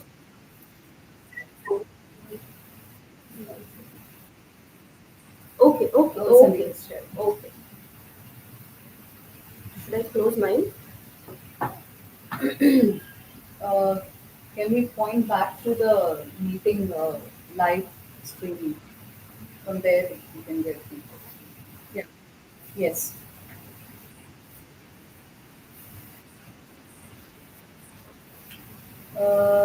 Is it double share? Yeah. It's-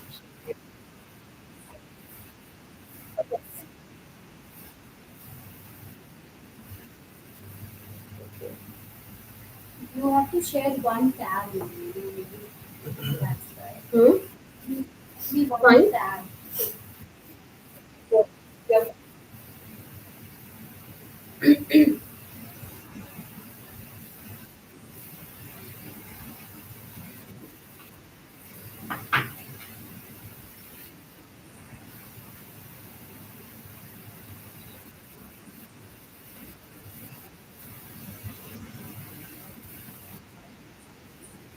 Sure.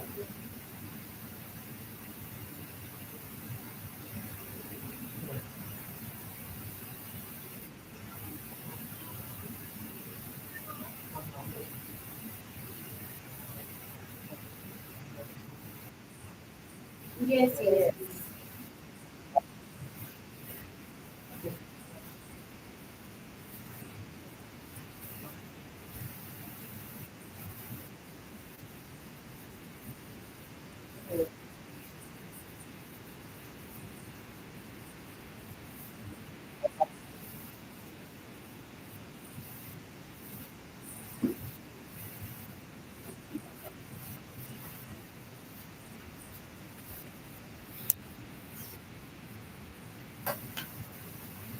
Future of interaction. Yes. Yeah.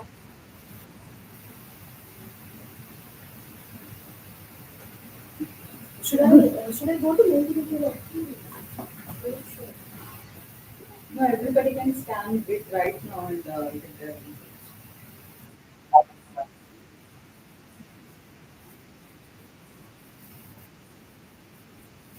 There's an option of thumbs up. Yes, it is. You can. Yes, yes.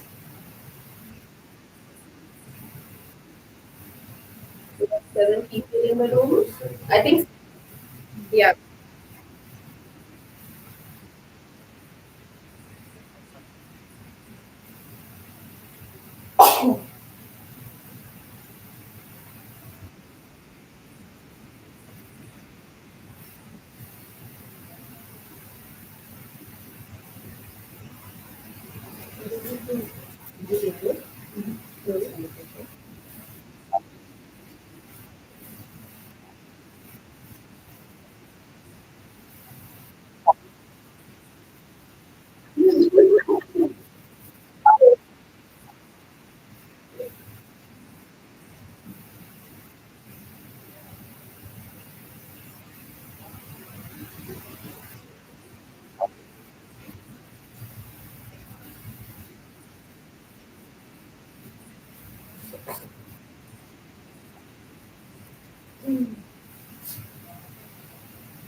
Key takeaways. That's why it's key takeaways. No, no.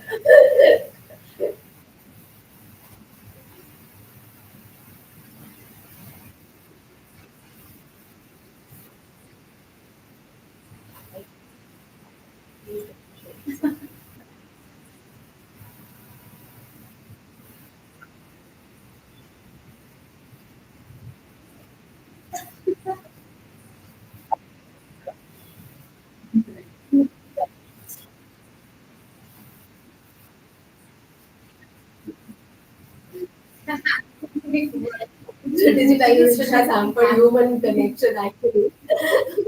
Everybody is attending from YouTube and not coming to the session personally.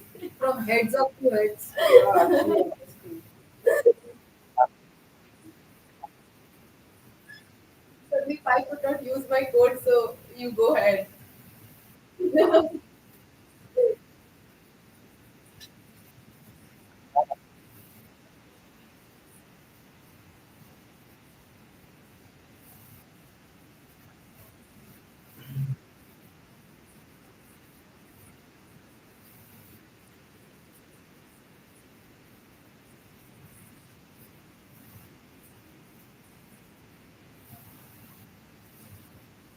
Conversation.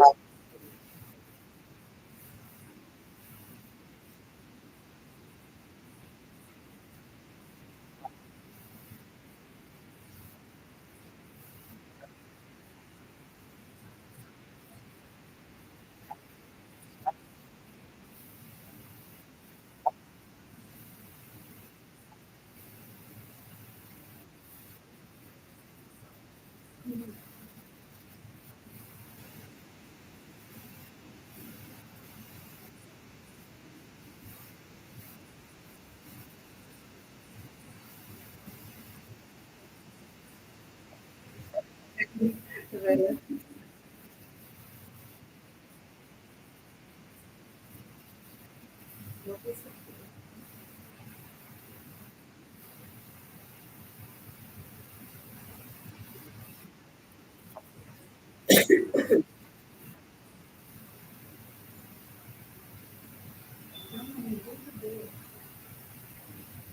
There is the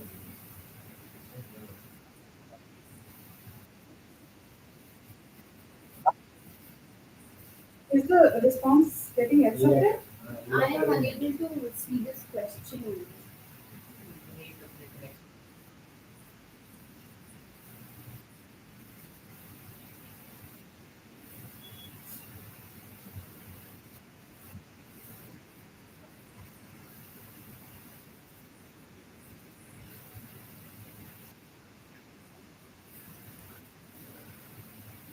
You have to go to settings.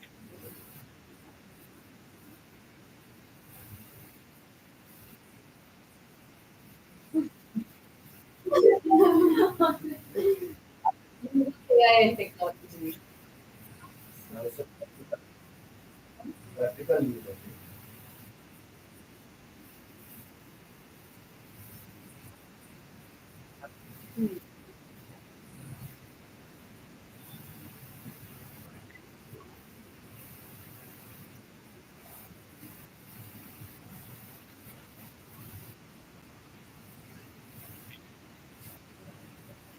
That was me. Very nice.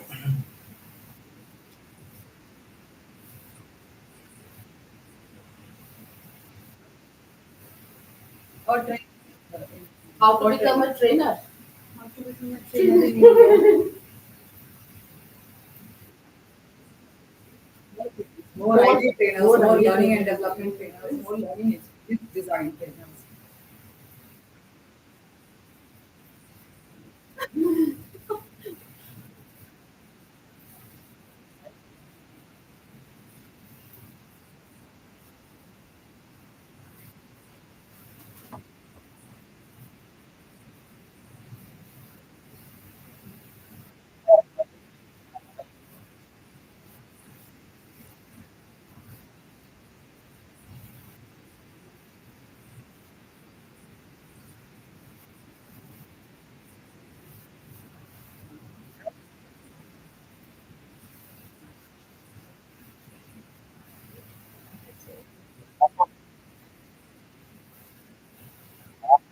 Oh, the Santa. Oh, we have icons.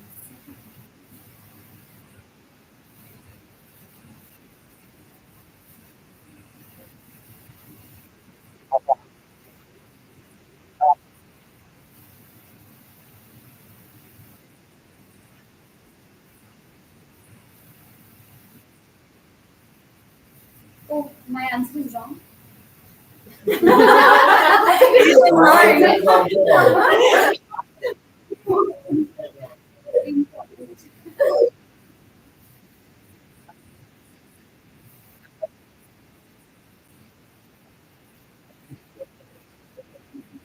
It doesn't matter. It doesn't matter.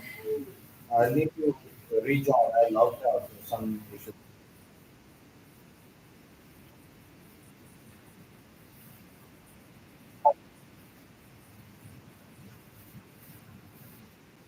Can you share the code again? I logged out. Sure. Sandeep, can we have that code again, It's please? here. 619170. Acha. 9170. Yeah.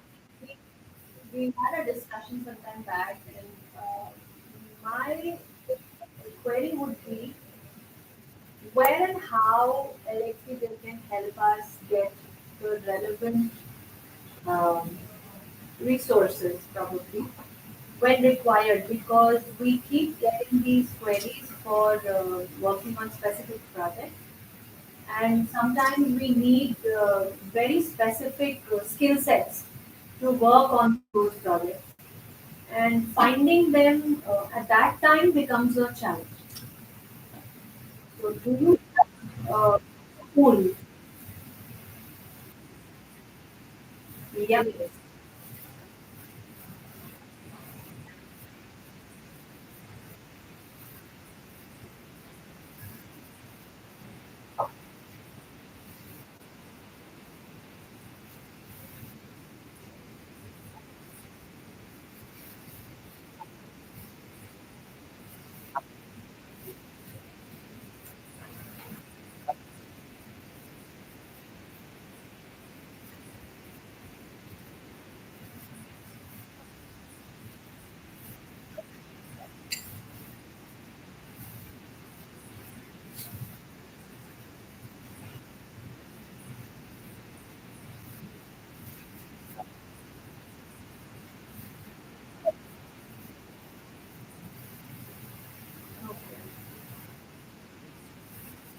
Yeah, and we would want the costs attached to it as well. Uh, so how all information.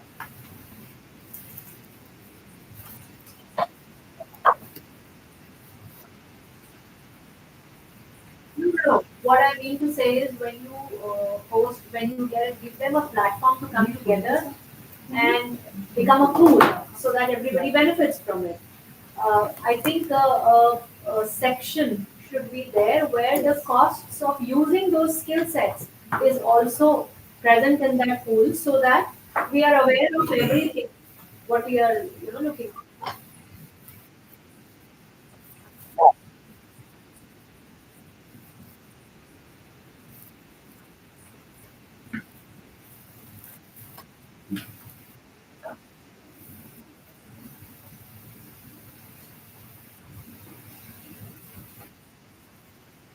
Yes.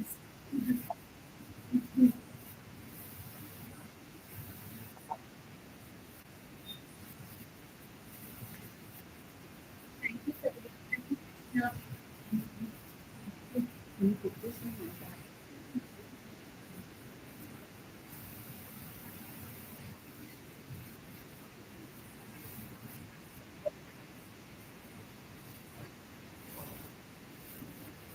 Thank you.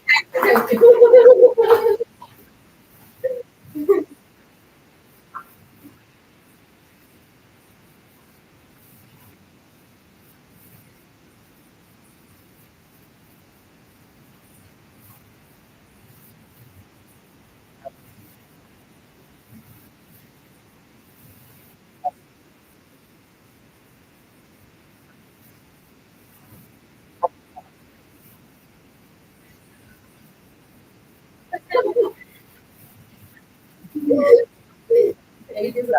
Thank you. One suggestion.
technology.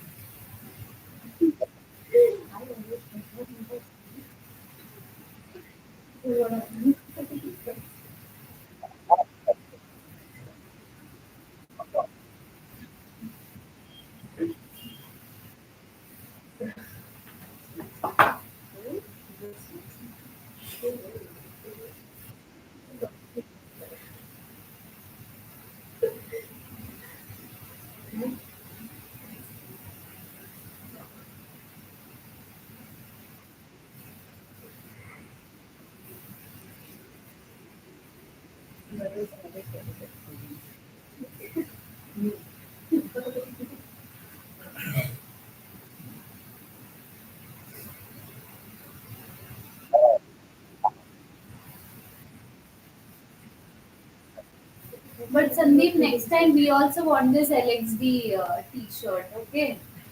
Yeah.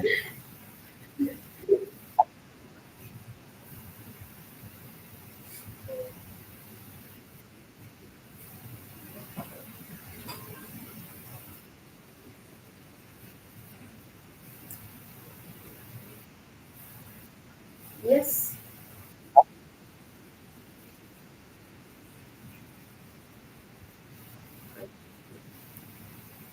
It was there in the PPT only, the one you shared, I guess. This is what you told me that the PPT, the video is inside the PPT only. Should I play or you? Try to play one.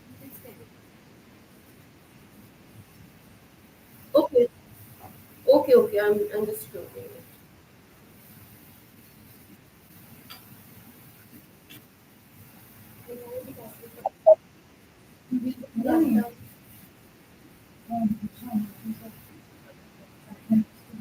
Now it's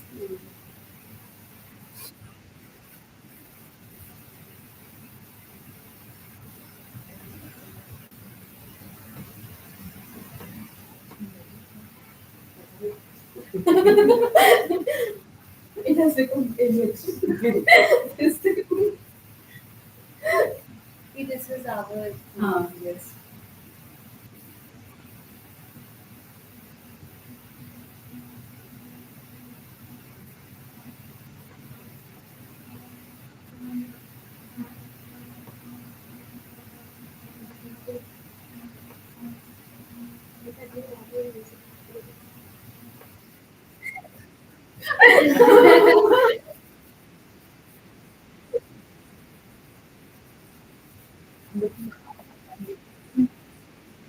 Password.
Yes.